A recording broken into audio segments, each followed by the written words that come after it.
44वां अध्याय। श्री सुखदेव जी कहते हैं, परीक्षित, भगवान श्री कृष्ण ने चारुण आदि के वध का निश्चय संकल्प कर लिया। जोड़ बध दिए जाने पर श्री कृष्ण चारुण से और बलराम जी मुष्टिक से जा भिड़े। वे लोग एक दूसरे को जीत लेने की इच्छा से हाथ बांधकर और पैरों से पैर अड़ाकर बलपूर्वक अपनी अपनी ओर खींचने लगे। वे पंजों से पंजे, घुटनों से घुटने, माथे से माथा और छाती से छाती भिड़ाकर एक दूसरे पर चोट करने लगे। इस प्रकार दांव पेच करते करते अपने अपने जोड़ीदार को पकड़कर इधर उधर घुमाते, दूर ढकेल देते, जोर से जकड़ लेते, लिपट जाते, उठाकर पटक देते, छूटकर निकल भागते और कभी छोड़कर पीछे हट जाते थे। इस प्रकार एक दूसरे को रोकते, प्रहार करते और अपने जोड़ीदार को पछाड़ देने की चेष्टा करते। कभी कोई नीचे गिर जाता तो दूसरा उसे घुटने और पैरों में दबाकर उठा लेता, हाथों से पकड़कर ऊपर ले जाता, गले में लिपट जाने पर ढकेल देता और आवश्यकता होने पर हाथ पांव इकट्ठे करके गांठ बांध देता। परीक्षित, इस दंगल को देखने के लिए नगर की बहुत सी महिलाएं भी आई हुई थी। उन्होंने जब देखा कि बड़े बड़े पहलवानों के साथ ये छोटे छोटे बलहीन बालक लड़ाए जा रहे हैं, तब वे अलग अलग टोलियां बनाकर करुणावश आपस में बातचीत करने लगी। यहाँ राजा कंस के सभासद बड़ा अन्याय और अधर्म कर रहे हैं। कितने खेद की बात है कि राजा के सामने ही ये बलि पहलवानों और निर्बल बालकों के युद्ध का अनुमोदन करते हैं। बहन देखो, इन पहलवानों का एक एक अंग ब्रज के समान कठोर है। ये देखने में बड़े भारी पर्वत से मालूम होते हैं, परंतु श्री कृष्ण और बलराम अभी जवान भी नहीं हुए हैं। इनकी किशोरावस्था है। इनका एक एक अंग अत्यंत सुकुमार है। कहाँ ये और कहाँ वे, इतने लोग यहाँ इकट्ठे हुए हैं, देख रहे हैं। उन्हें अवश्य अवश्य धर्म उल्लंघन का पाप लगेगा। सखी, अब हमें भी यहाँ से चल देना चाहिए। जहाँ अधर्म की प्रधानता हो वहाँ कभी न रहे। यही शास्त्र का नियम है। देखो, शास्त्र कहता है कि बुद्धिमान पुरुष को सभासदों के दोषों को जानते हुए सभा में जाना ठीक नहीं है, क्योंकि वहाँ जाकर उन अवगुणों को कहना, चुप रहना अथवा मैं नहीं जानता ऐसा कह देना, ये तीनों ही बातें मनुष्य को दोष भागी बनाती है। देखो देखो, श्री कृष्ण शत्रु के चारों ओर पैतरा बदल रहे हैं। उनके मुख पर पसीने की बूंदें ठीक वैसे ही शोभा दे रही है जैसे कमल कोश पर जल की बूंदें। सखियों, क्या तुम नहीं देख रही हो कि बलराम का मुख मुष्टिक के प्रति क्रोध के कारण कुछ कुछ लाल लोचनों से युक्त हो रहा है, फिर भी हास्य का अनुरुद्ध आवेग कितना सुंदर लग रहा है। सखी, सच पूछो तो ब्रज भूमि ही परम पवित्र और धन्य है, क्योंकि वहाँ ये पुरुषोत्तम मनुष्य के वेश में छिपकर रहते हैं। स्वयं भगवान शंकर और लक्ष्मी जी जिनके चरणों की पूजा करते हैं, वे ही प्रभु वहाँ रंग बिरंगे जंगली पुष्पों की माला धारण कर लेते हैं तथा बलराम जी के साथ बांसुरी बजाते, गौए चराते और तरह तरह के खेल खेलते हुए आनंद से विचरते हैं। सखी, पता नहीं गोपियों ने कौन कौन सी तपस्या की थी, जो नेत्रों के दोनों से नित्य निरंतर उनकी रूप माधुरी का पान करती रहती है। इनका रूप क्या है, लावण का सार संसार में या उससे परे किसी का भी रूप इनके रूप के समान नहीं है। फिर बढ़ चढ़कर होने की तो बात ही क्या है, सो भी किसी के संवारने सजाने से नहीं, गहने कपड़े से भी नहीं, बल्कि स्वयं सिद्ध है। इस रूप को देखते देखते तृप्त भी नहीं होती, क्योंकि यह प्रतिक्षण नया होता जाता है, नित्य नूतन है। समग्र यश, सौंदर्य और ऐश्वर्य इसी में आश्रित है। सखियों, परंतु इसका दर्शन तो औरों के लिए बड़ा ही दुर्लभ है।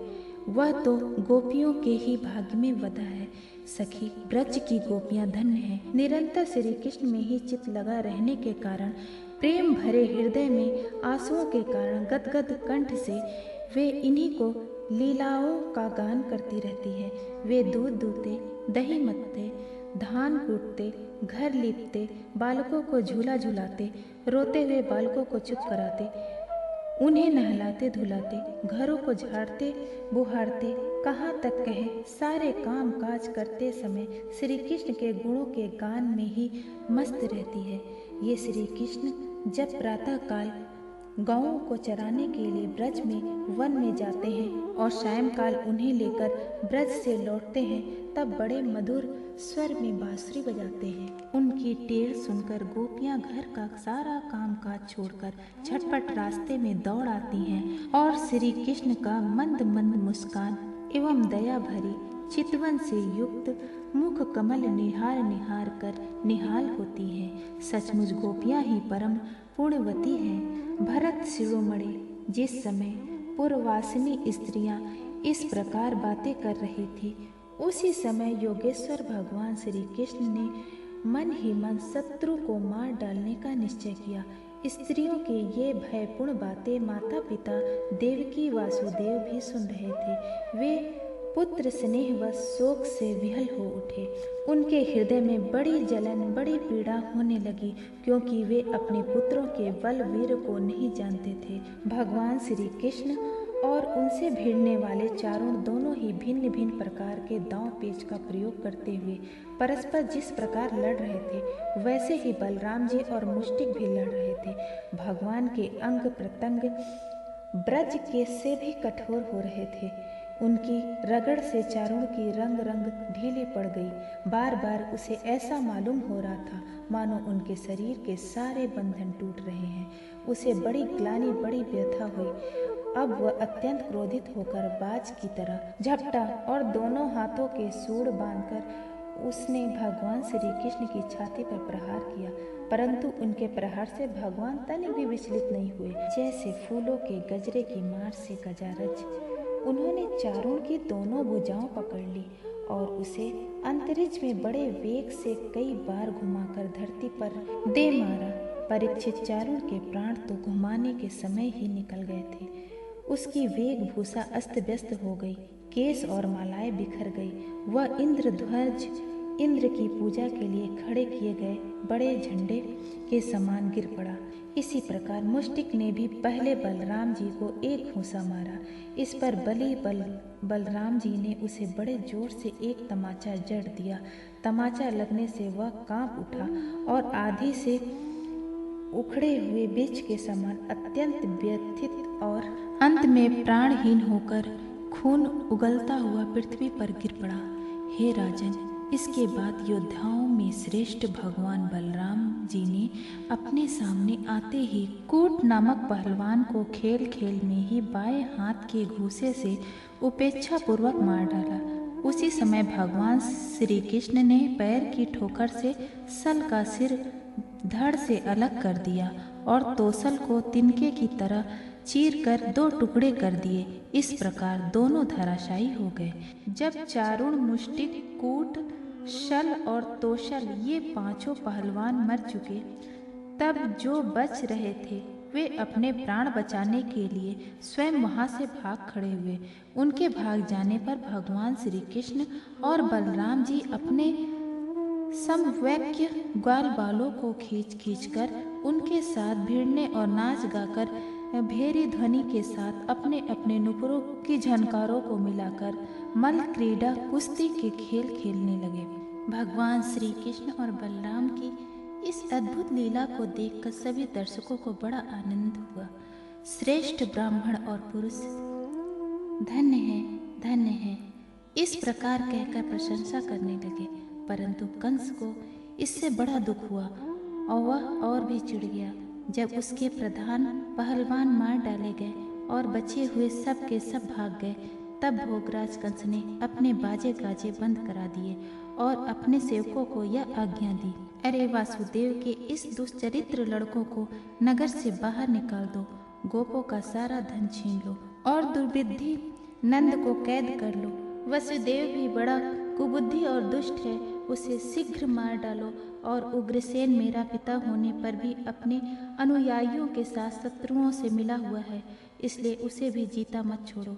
कंस इस प्रकार बढ़ बढ़कर बकवास कर रहा था कि अविनाशी श्री कृष्ण कुपित होकर फुर्ती से वेग पूर्वक उछलकर लीला से भी उनके ऊंचे मंच पर जा चढ़े।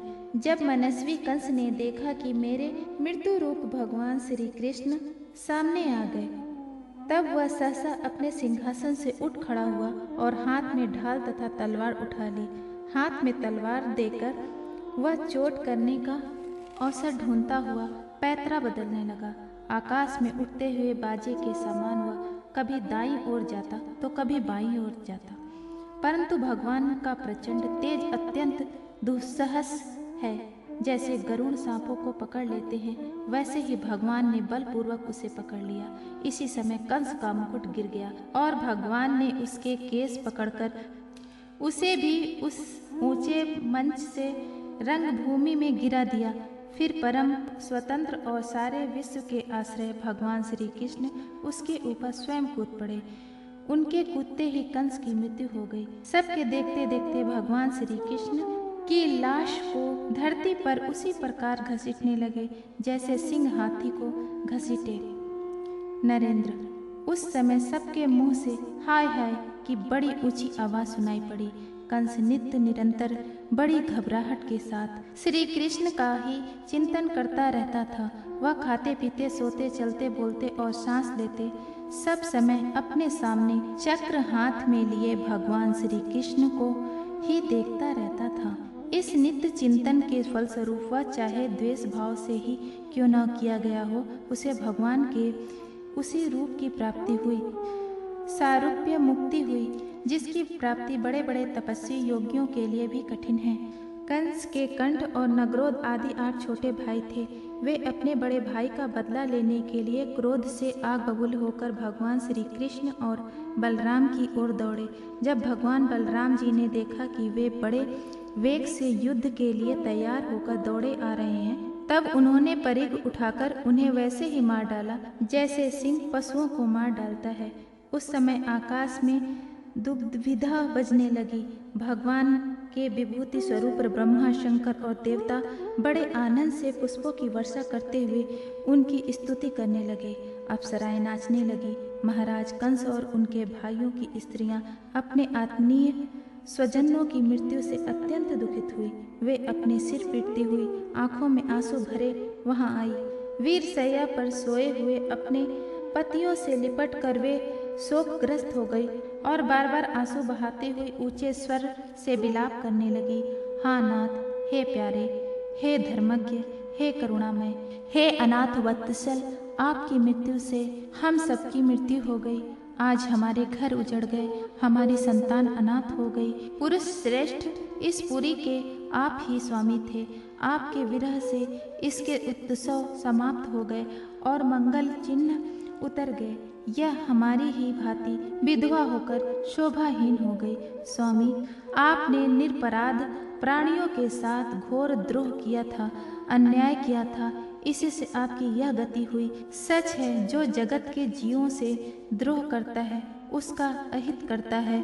ऐसा कौन पुरुष शांति पा सकता है? ये भगवान श्री कृष्ण जगत के समस्त प्राणियों की उत्पत्ति और प्रलय के आधार हैं। यह रक्षक भी हैं। जो इनका बुरा चाहता है, इनका तिरस्कार करता है, वह कभी सुखी नहीं हो सकता। श्री वासुदेव जी कहते हैं, परीक्षित, भगवान श्री कृष्ण ही सारे संसार के जीवन दाता हैं। उन्होंने रानियों को ढांढस बंधाया, संतावना दी, फिर लोक रीति के अनुसार मरने वालों का जैसा क्रिया कर्म होता है वह सब कराया। तदंतर भगवान श्री कृष्ण और बलराम जी ने जेल में जाकर अपने माता पिता को बंधन से छुड़ाया और सिर स्पर्श करके उनके चरणों की वंदना की, किंतु अपने पुत्रों के प्रणाम करने पर भी वे देवकी और वसुदेव ने उन्हें जगदीश्वर समझकर उन्हें अपने हृदय से नहीं लगाया। उन्हें शंका हो गई कि हम जगदीश्वर को पुत्र कैसे समझें।